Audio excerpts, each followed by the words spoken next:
I believe every single business, right?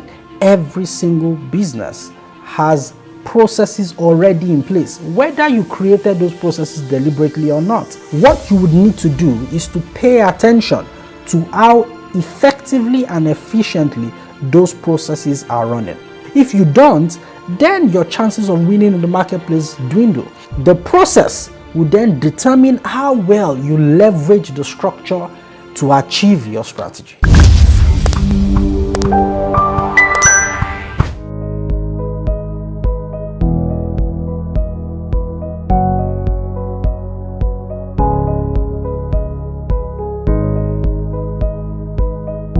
Hello and welcome to the Business Leadership Masterclass, the September edition.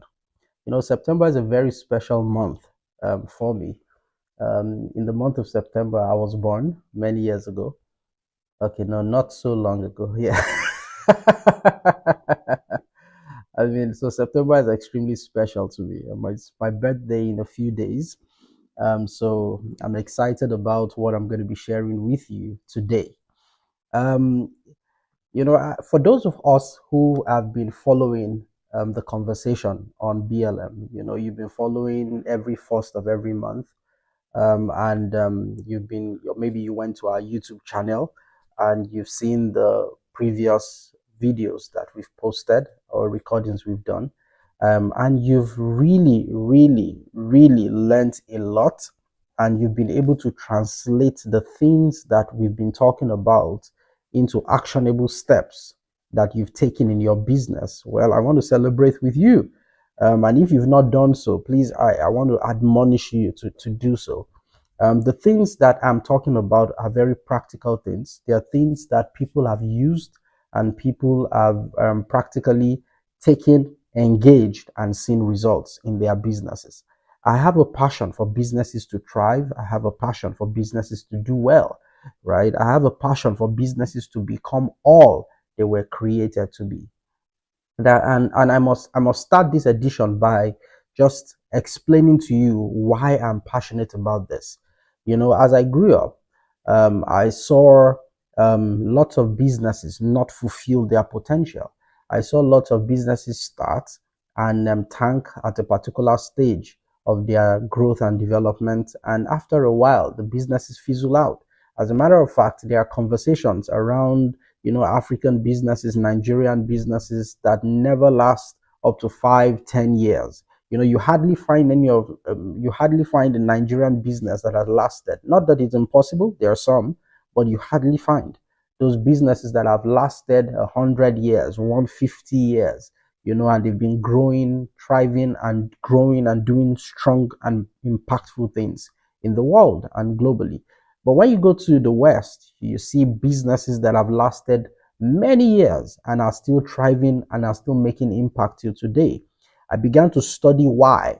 It led me into my career, led me into a lot of studies, and I found out that it's simply the adherence or the disobedience to certain principles of life and business. So what I then did was to begin to not only study these businesses, but I was privileged to become a consultant. And I started working with some businesses, and I started to see how the not adhering to certain principles started to cost these businesses a lot of profit, a lot of impact, and only a matter of time. Some businesses you would see that in some few years they're going to die off, right? And they'll cease to exist, or another bigger business will come buy them up. And then the CEO moves on, right? So what I started to do was to codify all of the lessons I've learned theoretically and, more importantly, practically, and then began to create them or curate them into courses and conversations that I can have with people. So when you look at everything I am teaching, and I'm sort of opening our eyes to in the course of the Business Leadership Masterclasses, the goal is to just present a snippet of some of these things that I've learned to you. And when you use them, I can assure you, you're going to see results. Okay? If we have a critical mass of businesses who are doing well, and we are able to scientifically, increase and improve, the outcomes of these businesses, what is going to happen is that our nations globally would become better. Let me go into the conversations for today. Again, the Business Leadership Masterclass holds on the first of every month. And I'm excited to be speaking to you again today, the month of September, ninth month of the beautiful year 2025. One of the things that I started to talk to us about is how to win in the marketplace. How do you win in the market? How do you win? Because winning is not something that happens unintentionally. Winning is not something that people stumble at. Winning is something that you can practically sit down and create. So winning outcomes are created. Winning outcomes are created, right? And so we started to look at how do we win in the marketplace, and we started with the conversation around what does winning in the marketplace even mean. So that we are all on the same page, I began to explain to us that winning in the marketplace means, making impact as a business. All right. It means being profitable. Of course, it means dominating the market, leading the market, shaping the market.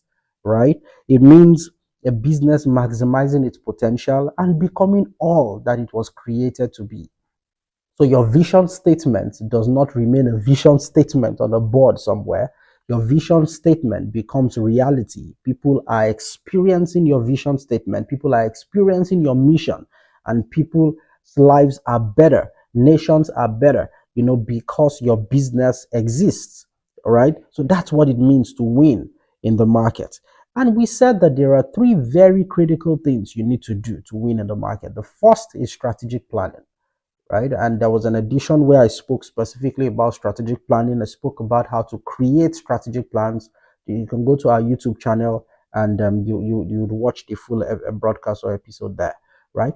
Where I spoke to us about the different ways to create a strategic plan, and how, more importantly, to move into the next step, which is executing strategy. So I said strategic planning, creating a strong strategic plan, and then strong strategic execution becomes the next thing you need to do.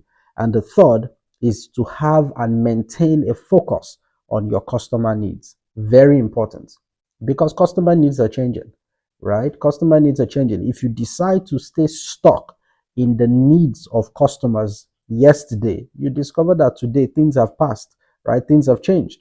For example, there was a time that when a particular company, Kodak, and you can check it up online, right? Kodak, they were stage stuck with the people wanting to take pictures. So you have what they call a film, and then you have this film, you put it in the camera. Oh dear, I remember those days. You put this film in a camera and you take pictures, take pictures. After a while, the film is full, right? You need to go buy another film, right? And then, so the film you've taken pictures on, you take it to a studio, they wash it, they do all of that, they take it to a dark room, all of those processes that you have these hard copy pictures that they produce. Okay. Then after a while, I mean, with development, which we thought was development then, they could now save all those pictures for you, give you the soft copy of those pictures. And at that time, we felt, wow, things could never get better. Friends, after a while, they start to discover that actually people can take pictures without a film, right? Today, people, when you're buying a phone, you're not only buying a phone to speak to people, you are practically also buying a camera. You're buying a camera, you're buying a phone, depending on the kind of phone. You also, sometimes you're buying a workstation, really, all in one device. All right. So it's important. Kodak stayed stuck in the past. So today, Samsung, the Apple company, and other companies really are already taking out the market share. So now, except if you're a professional photographer, then you go buy a camera, then you have lenses, and you have all of that. But it never used to be so. Then you wanted to take a picture, you needed to look for a photographer. But now you can use your phone to do it, right? So some companies stayed stuck in the past, and so they are not here today. So you must maintain a focus on the changing needs of customers, right? And make sure that your business is nimble enough to be able to adapt and adopt the thinking of your customers so that you can thrive and do well. So those are the three things you need to do to win in the market. Okay. So spoken about strategic plans. And then in the August edition, that was last month, I spoke about one of the steps, because what I did was, when in speaking about strong strategic execution, I started to break it into steps. What are the specific things you need to do to execute strongly? Okay. And I've spoken about a number of things, and the way I began to present it to us was to present it to us in form of a question. So the first thing was, do you have the right, are you structured to win? That was the first. Sorry, are you structured to win? And then I started to talk about our structure, right? How do you structure your business? How do you create the right structure for your business to be able to win in the market? It's like, you want to go fight a war, right? And you're in the military. How do you arrange your troops in such a way that you're able to win the battle? Okay, so are you structured to win? We spoke about that. Then the next thing, I think, and this was last month, we spoke about the second step, which is, do you have the right process in place? You're right. We spoke about the various processes and how to create these processes. Okay, because your processes are extremely important. Your processes helps operations. That's what makes your business to be running smoothly. So it's like a car. You start up the engine. The reason why the car will be moving properly is because a number of processes are working well. For example, imagine if the engine is powerful. You bought a car, it's a V12, right? 5.0 horsepower, all of that is there. Fantastic horsepower, massive, beautiful body, beautiful engine, smooth running engine. The vehicle is oiled and all of that. Then the car has no tires. I mean, the car is going nowhere, right? The car is going absolutely nowhere. When you start the car, you hear the beautiful noise, vroom, vroom, vroom, vroom, but the car is going nowhere. I remember an advert that someone told me about. It was the advert of a Lexus, many, many, many years ago.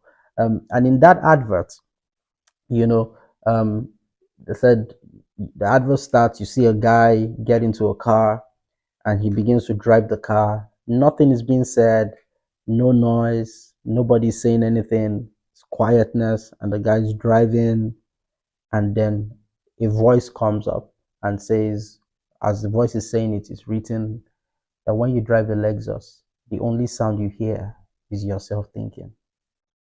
Wow, that was beautiful.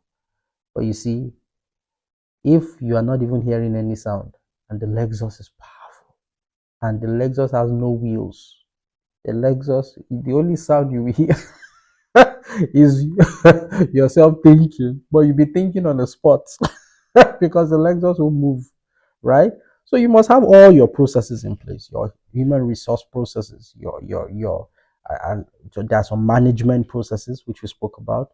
There are processes that, so you talk about your human resource, your sales process, you talk about your marketing process, right? Now, one day we'll talk about marketing on Business Leadership Masterclass, and this will be exciting. And we spoke about financial process and all of that. So you go listen to the broadcast. Today, I want to focus on the third thing.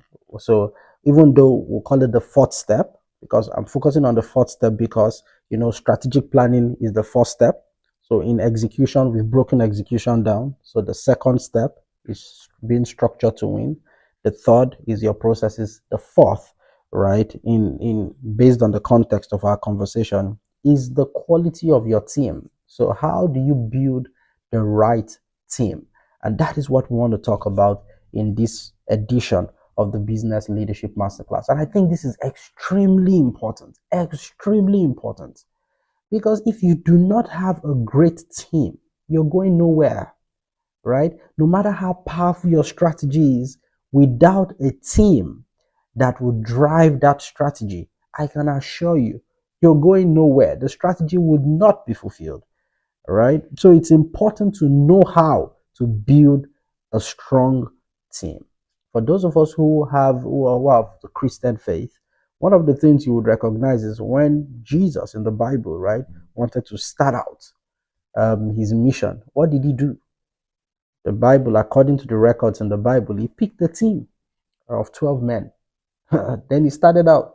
Why didn't he just start out? Say, let's be going. Because I mean, even Jesus, right? Even God recognizes that, hey, you need a strong team to be able to succeed and do well, right? So building a team is sacrosanct, is extremely important, is something we cannot do without, right? And I'll just leave the fifth, the sixth, the seventh, steps, which will be around corporate culture, performance, and continuous improvement. Till when we do talk about it in the next or other episodes of the Business Leadership Masterclass. So let's talk today about building a winning team. So how do we do this? So let me start out by telling you a story. In 1935, a man by the name Maurice Wilson decided to come into Tibet and try to ascend Mount Everest. Now, he tried to do this with three individuals, right, who were like potters. Potters are those who gives you direction, who would help you with various things as you try to make this great ascension, as it were. Now, when they got to the North Pole, a particular portion of Mount Everest, these three guys said, hey, we're not going ahead anymore, that the weather is harsh. Now, if you understand, like my first degree was in geography, right? And one of the things that they will consistently tell us is the higher you go, the colder it becomes. So the first issue that they will be battling with when you try to ascend a mountain as high as Mount Everest, about 29,000 feet, right? 29,035 feet high, right? Is cold. It gets extremely cold. The weather is harsh, right? As you try to ascend Mount Everest. Now, aside from that, now the air pressure changes. Now, I mean, one of the industries I had worked in is the airline industry. From a consulting perspective, I was instrumental in working with one of the major airlines, regional airlines, to get established, in the region and to grow and all of that. And while working with them, one of the things I got to learn, it's interesting. You go through certain processes in life where you never really think about it, right?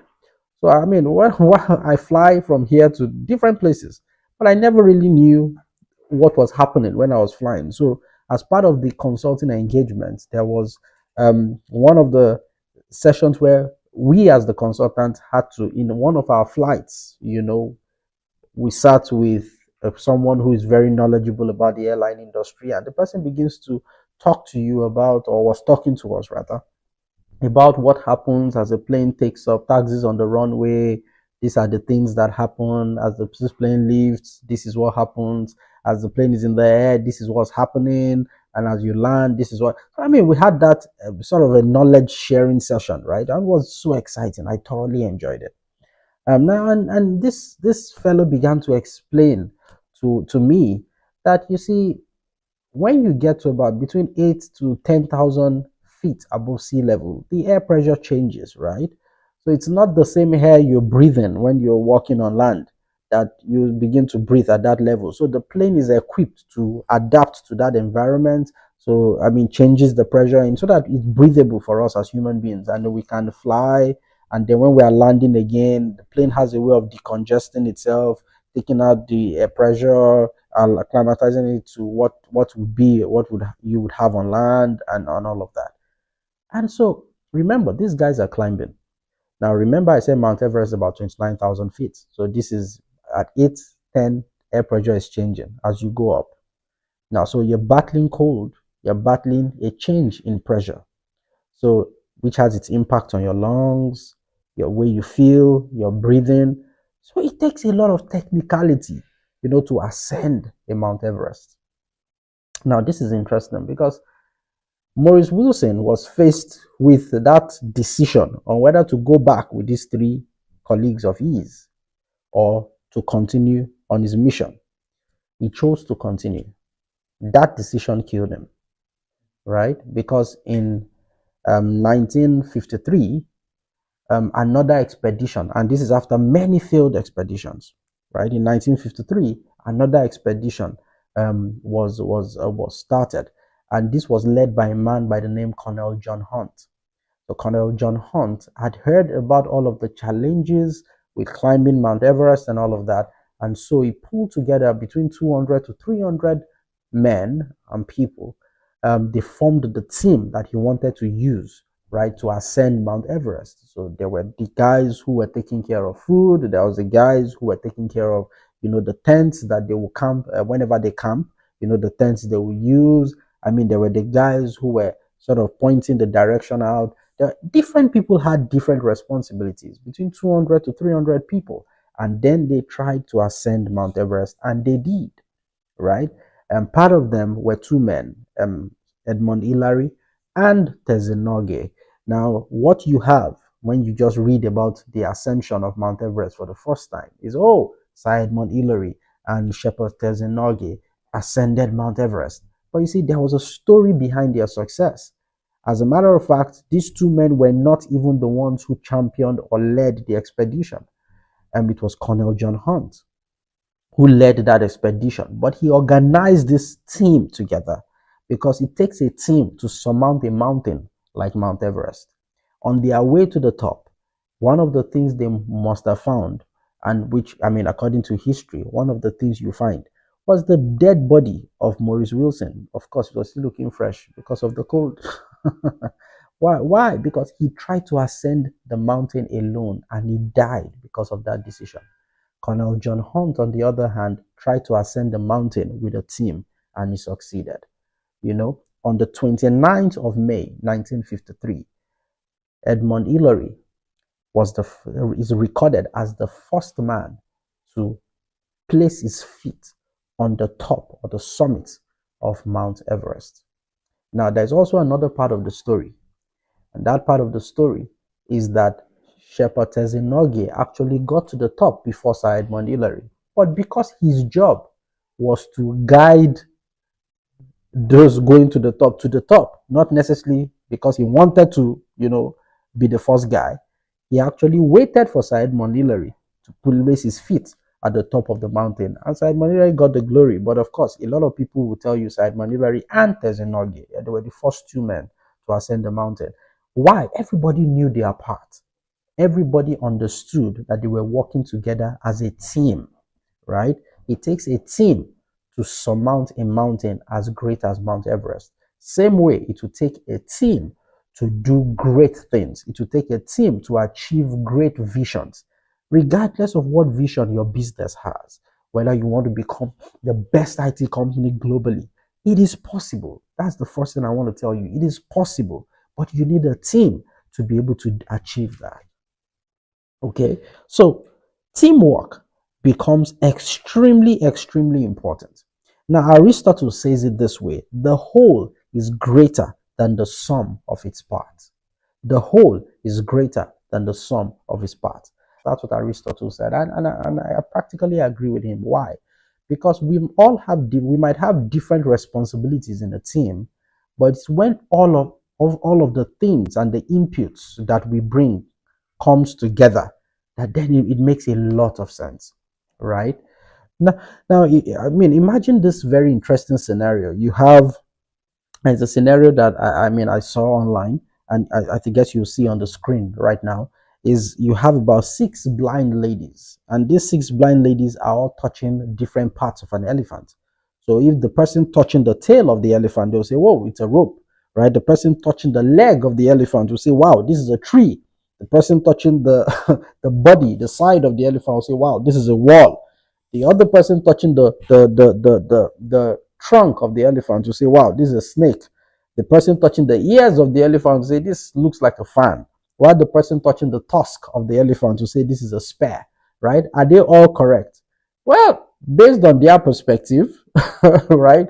But how would they know what it is? When all of them, if they all can come together and say, "Okay, what has it looks something that feels like a tree, a tusk," Then everybody, oh, it's an elephant, right? So it's when everybody's perspective comes together, a lot of times, that what we're trying to achieve makes sense, right? So it takes the whole team to see the result that would impact the whole. Now, as I begin to delve into teamwork, there are a few thoughts I just want to talk to you about where teamwork is concerned, right? And when you want to build a strong team, some things to think about. Then I'm going to just go into some specifics later. The first thing to think about is the fact that there are always going to be three critical skills you need, right, in building any team. Three critical skills. The first is the technical skills. Technical skills speaks to the specific thing you're trying to achieve. So, for example, an IT company, you need people who are proficient in IT, right? So that becomes, if you're building a manufacturing company, depending on what you're manufacturing drinks, you need people proficient in drinks manufacturing, right? You're building blah blah blah blah blah. Let me see. You're building, a telephone company, right? You need people proficient in building telephones, right? Electronic or electrical engineers or something like that. Now, what am I trying to say? You need technical competence. Never compromise that. What I've seen is that people are trying to do something, then they hire people who are not proficient in what they are trying to do, and they believe that, don't worry, they will catch up with time. The longer it takes them to catch up, the longer it takes for your dreams to be fulfilled. So, technical competence becomes the first and very important part. The second is what I call soft skills or interpersonal skills. Some people have even called them power skills, right? These are skills around how to deal with human beings, skills around human interaction. You need individuals who understand that skill. Or when you want to train, you train people to be able to have those skills around human interaction. Is that okay? And then the third is conceptual skills. Conceptual skills are skills that people have. They can see the big picture, right? They see how everything connects. As a matter of fact, you as the leader of the business or as the manager of the business, you must have conceptual skills. It's extremely important because you can see how what HR is doing connects with what finance is doing. What finance is doing, connects with what manufacturing guys in production they are doing. You see what the guys in production they are doing connects to what the marketing guys are doing, how what the sales guys, because that ability to see the big picture, have the bird's eye view of how every other team connects together to deliver value to the customers and ultimately deliver the vision of the business. You must be able to see it. So those are three critical skills you need in building any team. So as you think about teamwork, as you think about building a team, think about it from those three things, right?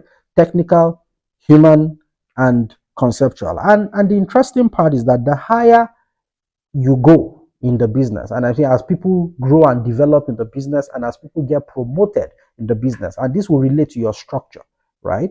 The higher they go, the more human and conceptual skills it's required of them to have. So I said this to say this, right? At certain points in developing your team, you must know when you want to send people for training, you want to develop people, you must know what to be developing people on. Okay, so the higher they go, for the technical skills now will now lie a lot more with the middle and the managers and the supervisors, right? And then the lower employees. But at the top, you need people who are critically good in managing stakeholders, human beings, right? And then people who have that ability to see the big picture. Okay. Now, another thought I want you to have and to think about as you progress on this journey of building a team that would win is a thought that was really propounded and really brought to the fore by a man by the name Patrick Lencioni. Patrick Lencioni. And Patrick Lencioni says that there are 5 traits of a dysfunctional team. And what he did was to create a triangle. And I think that triangle is extremely powerful line of thought.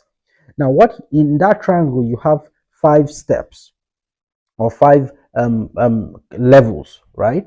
Now, the very first level is what he called trust. So that's the first thing he believes that you need if you want to build a cohesive and a strong team. You need trust.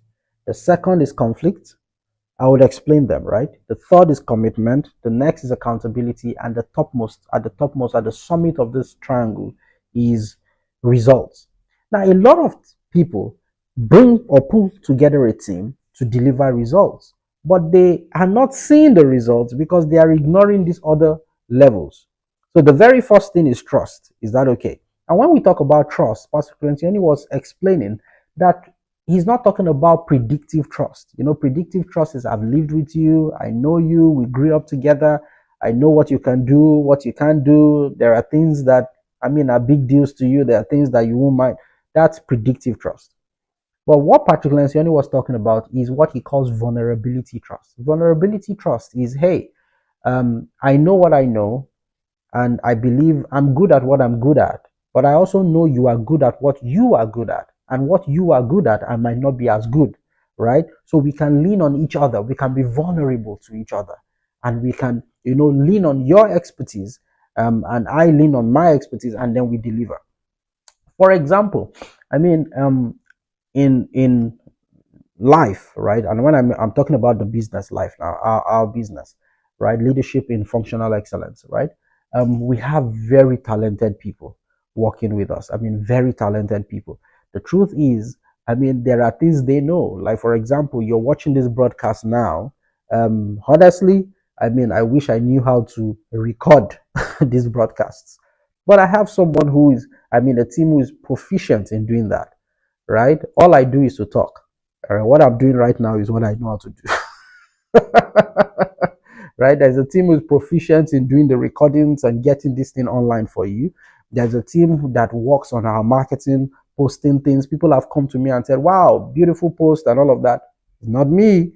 I wish I could take the credit. There's a team that is doing all of that. In terms of, okay, how do I pull together the team, coordinate the team? Because of my very, very busy schedule, I'm not able to do that effectively. But hey, there is someone who does all of that for us, and there's a team managing all the technology innovations coming out from life. There's another team who is thinking marketing. The truth is, there are different teams. It is when all of these people come together, all of us, we come together, then we form something fantastic and something beautiful, right? They are good at what they are good at. I am good at what I'm good at. Very honestly, I recognize my weakness without them, right? And so we all work together. That is trust, vulnerability trust. If that is absent from a team, the team already is fundamentally doomed to fail. With trust comes the next level, which is conflict. Conflict here is constructive conflict. And when we say conflict here, Patrick Lencioni was explaining that any team that fears conflict, all right, there is an issue. And what he means by conflict is people challenging each other, challenging each other's thoughts, challenging your actions, challenging each other, saying, oh, because you see, ultimately, you're all from different places. When you pull together a team, all of you will see things differently, right? You must be free. There must be that freedom to be able to express your difference, right? Without feeling you'll be judged, or someone would say something. No, no, no, no, no. There must be that freedom to express your thoughts. And then when you have that freedom, then each person can share their opinions. And at the end of the day, we must not always agree totally. But when we step out of the room, nobody knows we disagreed about this, because ultimately we're all geared toward a particular goal. Once we all then majority say this is the direction we're moving, or the leader says this, fine, we all move in that direction, right? Nobody needs to know, oh, that was not what I was thinking, and all of that. So it's the next, the absence of the fear of conflict, right? And after that, once that is existing in a team, what happens is that you see people are more committed, right? And when people are more committed, people become more accountable to each other, right? They're more accountable to each other, and ultimately results are delivered. So this is another thing to think about. So you're thinking about, you're building a team. Think about the team from a skills perspective. Think about the team from, a trust index perspective, right? And then also think about the team from which is the third, is the stage, right, of development that the team is in. You must always think about that, because it helps you keep your conversations in context. Now, a man by the name Tuckman, right, said there are 5 levels, and I'm sure most of you would have heard this. There are 5 levels of the development of any team, right? He says the first is what he calls the forming. So a team is coming together newly. Maybe they don't know each other, they're getting to know each other. At that point, there are certain kinds of conflicts that will come up because people are getting to understand each other, right? And then the next stage is storming. When in this place that you experience a little bit of conflict because people are trying to understand this other person, right? Then he says the next stage is norming. So forming, storming, norming. At this place, things are beginning to normalize. I now understand how you work, and I mean we're okay. And then performing. Performing is the fourth stage where you're doing what the team is designed to do. And in some cases, depending if it's a project team, for example, there's adjourning where everybody goes their way. In some cases, you just keep performing till nature adjourns the team. And what do I mean? Maybe one person leaves and says, oh, the person resigns to move to another business, another work, the person resigns to start their own, or people practically retire, So nature just works like that. Okay, so think about it. So the question is to ask yourself, what stage are we in this team? Right? So if you're putting together a team, it means that as the leader, one of the things you should focus on is how well the team will be able to understand each other on time. You see it? And so that you quickly get to the norming and performing stage on time. You don't bring people together and just expect they will all flow, they will all be good. It doesn't work like that, right? I wish it did, but it doesn't work like that, right? So what are the things you can do to quickly fast track the forming and the storming to the norming and performing stage? Make sure that everybody has a clear job description. People know clearly what they are supposed to do, what their responsibilities are, all of that clarity, and continue to paint the picture of where you are going to the team. It's extremely important because that helps. Having said that, so I want to talk to you about 10 ways, right, to build a team that will win. All of the things I've said earlier are just things to think about, okay? So these are 10 ways to build a team that will win. And I'm saying this from theory and, more importantly, practice. Things I have seen, things I have experienced. Number 1, ensure that each team member share your vision. They share the vision for the organization. That becomes extremely important. When you're hiring a team member to join, you must be clear that this team member shares the vision. Because if the vision, the team member does not see clearly what the vision of the organization is, it's only a matter of time. What will be happening in that organization is what you call division. Division means two visions. So each person is running their own vision, right? So that's the first thing. Make sure. And how do you do that? During the interviews, during the initial conversations, paint the picture, and you want to get a reaction or a response from the person around, are they clear about what we are trying to achieve here? So you must be clear about that. If you already have a team, then what you want to do is to begin to talk to the team about the direction that this business is going, what is the vision of this business, and get a pulse around if they are aligned. Okay? The second thing to do is each team member should have the relevant skills to operate in your organization. I see a lot of people miss it here. So you hire your son-in-law, you hire, oh, hey, he's my relative. Oh, nice. Regardless of whether the person has the skill or competence to fit into your organization, you hire the person, then you begin to try to figure it out. People fail because of this, right? So make sure and I think I've spoken to that when I was talking about the skill. Make sure each person has the relevant skill to operate in your organization. The third thing is to make sure that each team member has what you call complementary skills. Complementary skills. What do I mean? Now, again, using leadership in functional excellence life as an example, I explained to you, I know my job, come up with the content, talk, have those conversations, right? There are people who manage the media, right? Now, the media guys complementary my skills because without the media guys doing their work effectively, you are not going to be watching this broadcast today, right? So while we're doing this, I have the marketing people doing their work. Now, without them doing their work, you might never hear about what we're doing. So complementary skills, make sure that each skill is necessary and needed in the business. Don't hire people and start to try to figure out what you want them to do, right? Hire people who would come and make a contribution to the business in such a way that the business or the organization will be able to move in the direction of the vision of that business or organization. So complementary skills, extremely important. Number 4, each team member must be a culture fit for that organization. I'm talking about behaviors. In your behavior, so for example, in your organization, you would have what you call core values, right? And those core values will be distilled into specific behaviors. Each team member must be individuals who behave in a way that is in alignment with how you want to behave in this business or your organization. As a matter of fact, no matter how talented or skilled the person is, if the person is out of alignment with the behaviors, with the values of that organization, I think you should let the person go, or you shouldn't hire the person.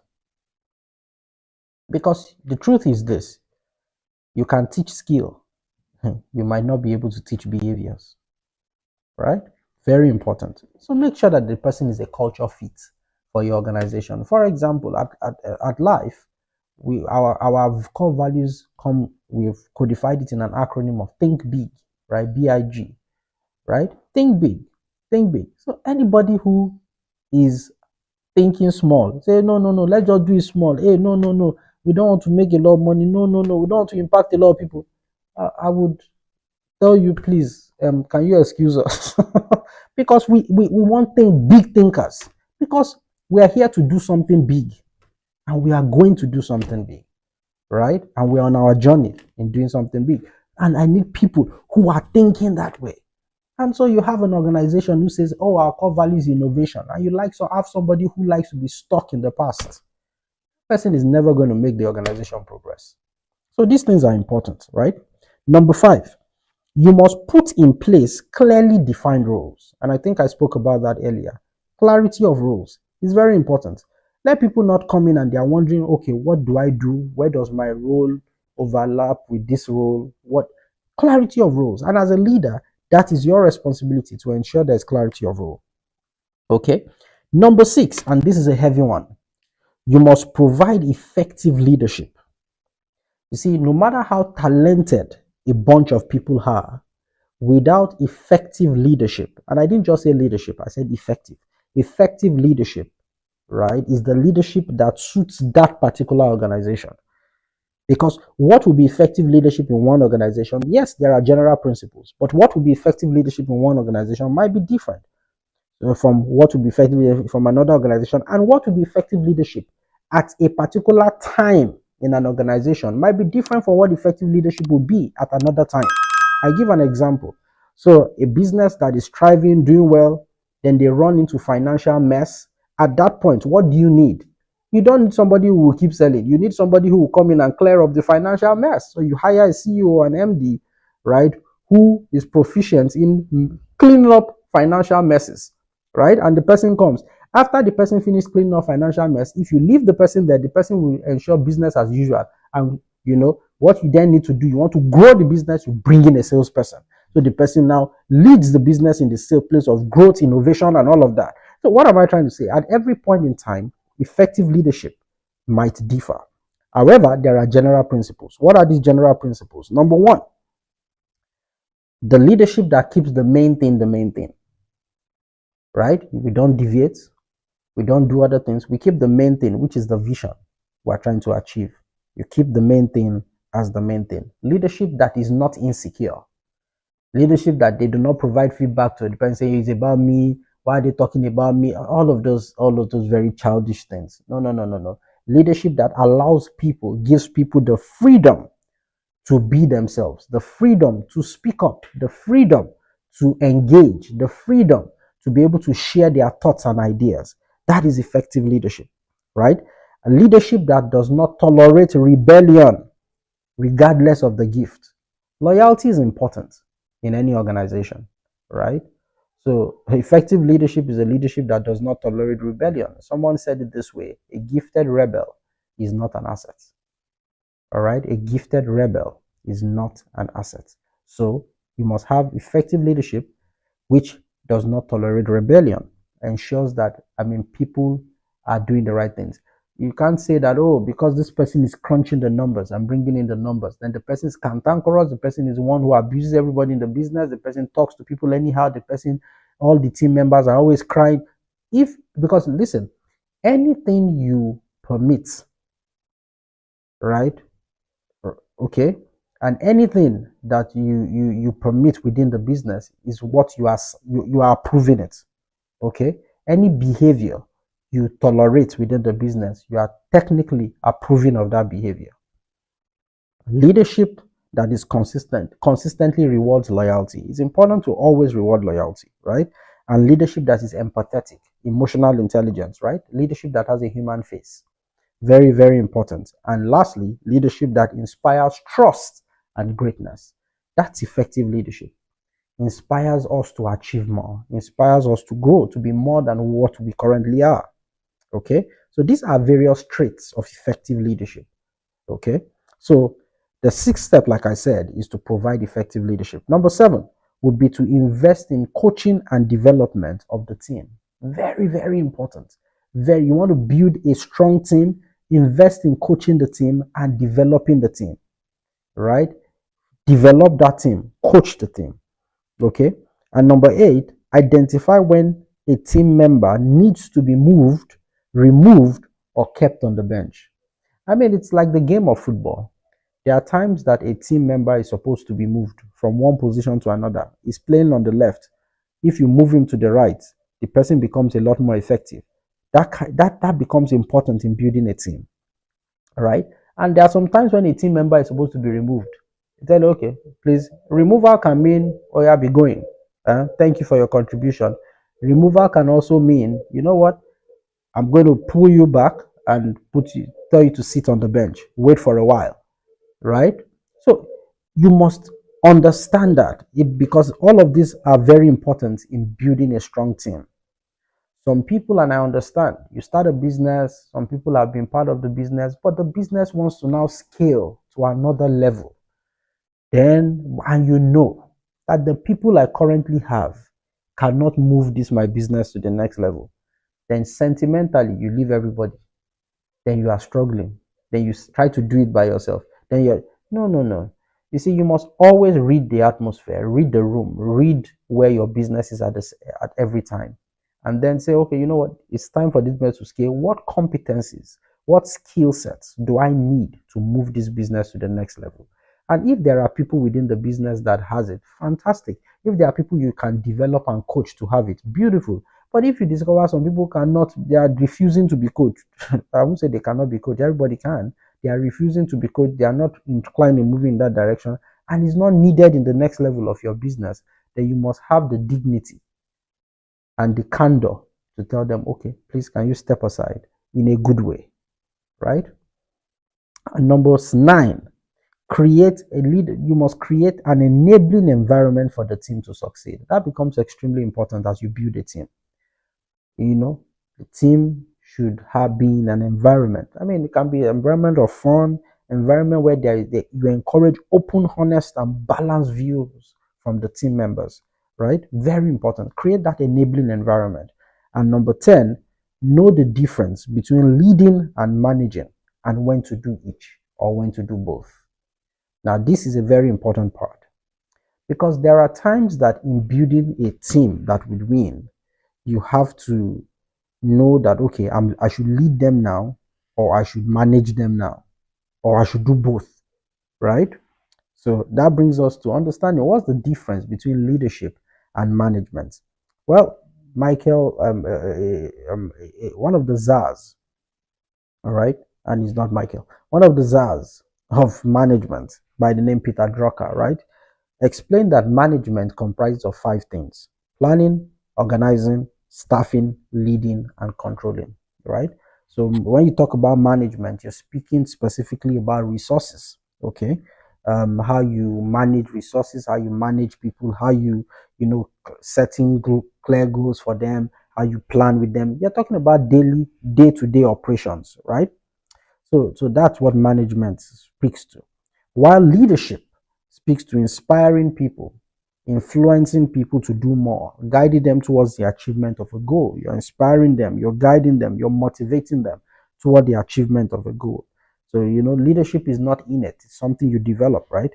It's one. We're not talking about a position or a title, we're talking about that ability to inspire people to act, to think, and to speak in a particular way.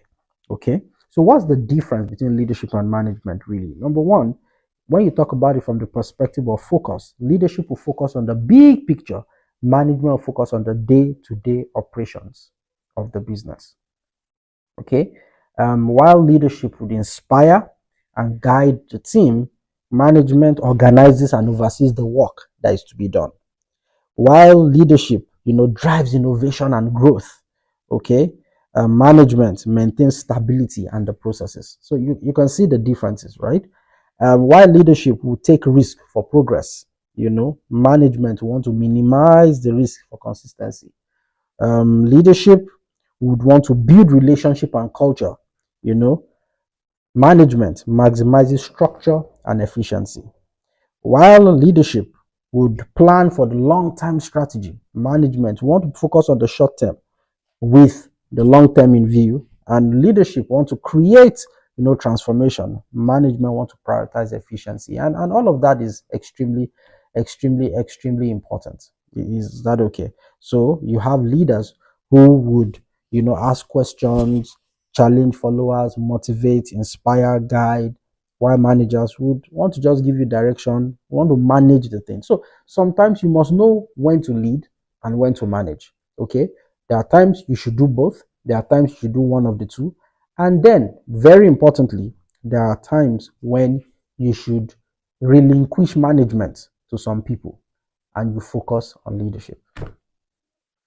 If you do these 10 things, I can assure you, you will build a powerful team, a team that would achieve great things like that of Colonel John Hunt, a team that would ascend Mount Everest, a team that would create history, a team that will shape history, shape the market, dominate the market, lead the market, become all that they were created to be, and inspire the organization to do the same.